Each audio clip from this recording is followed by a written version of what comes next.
rohani kita adalah Rasulullah Sallallahu Alaihi Wasallam. Pada saat pembukaan, Pak Ustadz juga mengatakan bahwa nama yang kita pakai sekarang ini adalah nama jasad yang diberikan oleh orang tua kita, guru kita, ataupun tetua kita, kakek, nenek misalnya. Sekarang saya mau tanya, siapa nama rohani kita Pak Ustadz? Yang dimana binnya adalah bin Muhammad Rasulullah SAW. Demikian. Assalamualaikum warahmatullahi wabarakatuh. Assalamualaikum. Yang tahu nama kita, orang tua kita bukan? Yang ngasih nama kita siapa Pak? Orang tua kita. Maka yang tahu nama ruhani Bapak itu bukan saya. Tapi siapa yang tahu? Bapak Ruh. Tapi Bapak Ruh itu punya pewaris.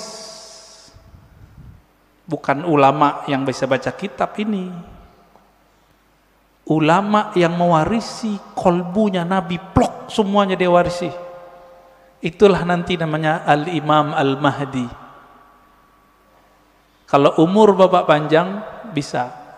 Jika belum muncul Imam Al-Mahdi, maka wali yang disebut wali ghaus, jika di ilmu fikih disebut mujtahid mutlak.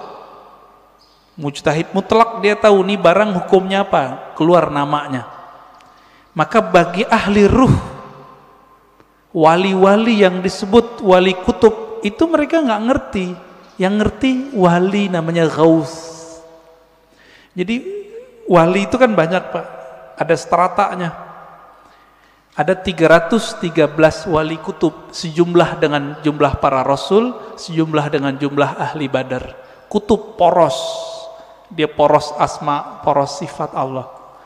Wali-wali ini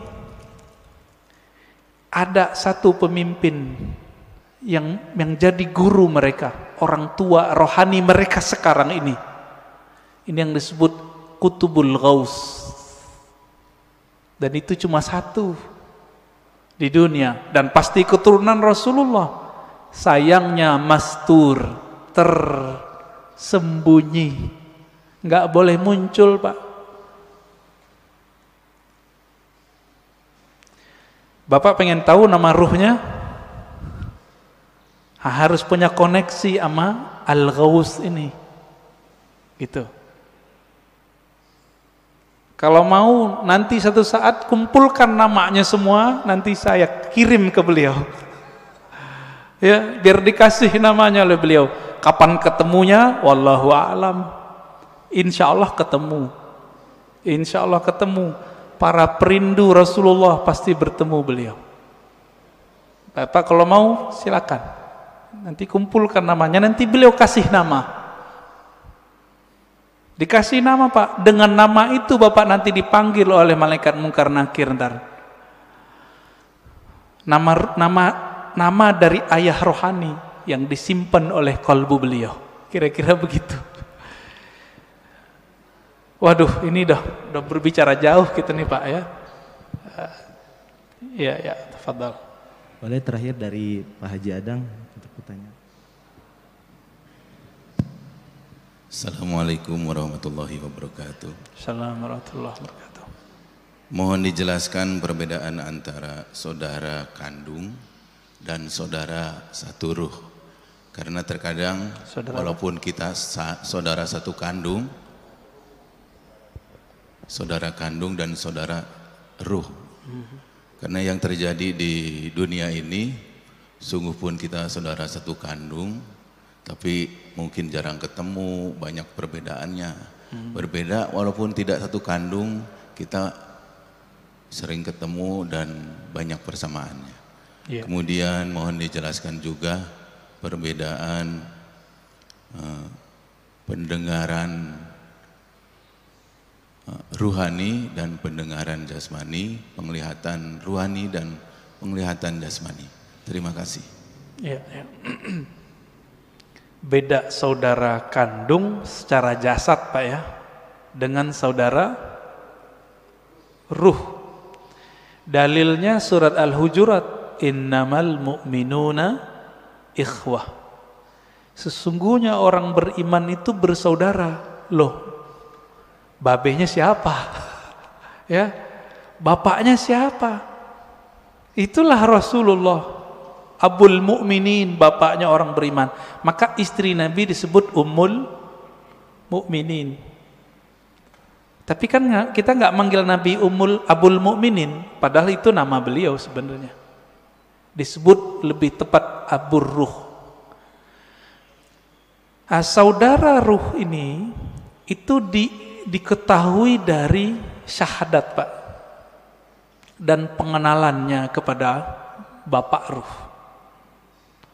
Dan yang meniupkan roh tidak dicipta, Pak.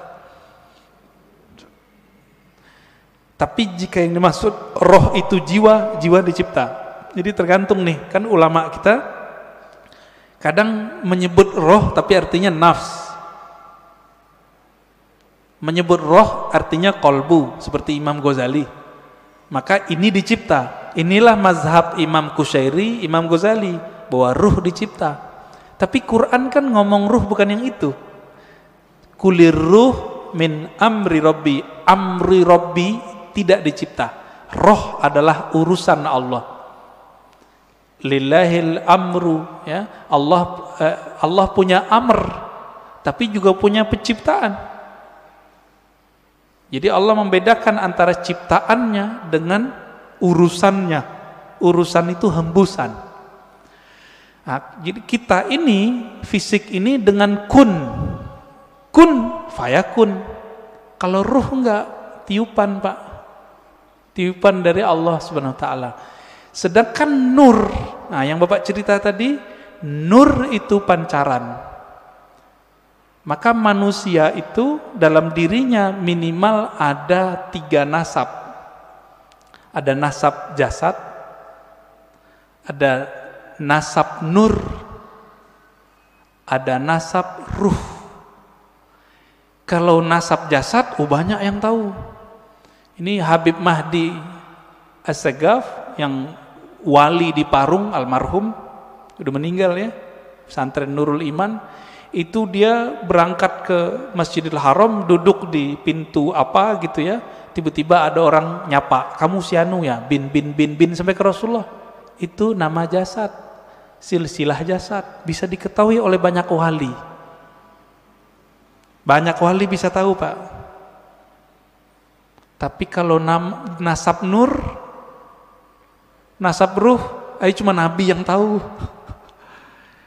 Karena kolbu Nabi diwariskan nanti isi ilmunya ke Imam Al-Mahdi, maka beliau tahu, Pak, nanti. Tapi nantinya udah nggak lama loh, Pak, ya. Jangan dikira 100 tahun lagi, enggak. Ini COVID ini sudah penanda kalau ini sudah dekat. Negara udah banyak yang kolab, Pak, sekarang. Bener nggak? Biasanya virus itu ya nggak nyampe setahun hilang. Udah setahun 2 tahun hilang. Kalau ada wali yang doa, kan wali nggak mau doa, Pak. Jadi wali-wali nggak berani doa, ya Allah angkatlah virus, nggak berani. Su'ul adab. Allahnya berkehendak ada virus, kita mau virusnya diangkat, sopan nggak? Maka mereka sekarang cuma ridho dengan apa yang ada. Itu wali. Jadi mohon maaf, kalau bapak-bapak ini ngotot, ya Allah angkatlah virus, jangan maksa Allah dong, ya. Kalau kita mengerti kehendak Allah, Allah belum berkehendak virus ini berangkat. Apa yang kita katakan? Ya Allah, berikan aku kesabaran, ridhoi kami. Jika umur kami panjang, panjangkan dalam keselamatan. Jika Engkau ambil dalam syahid. Semoga yang meninggal dalam virus ini dianggap syahid. Amin.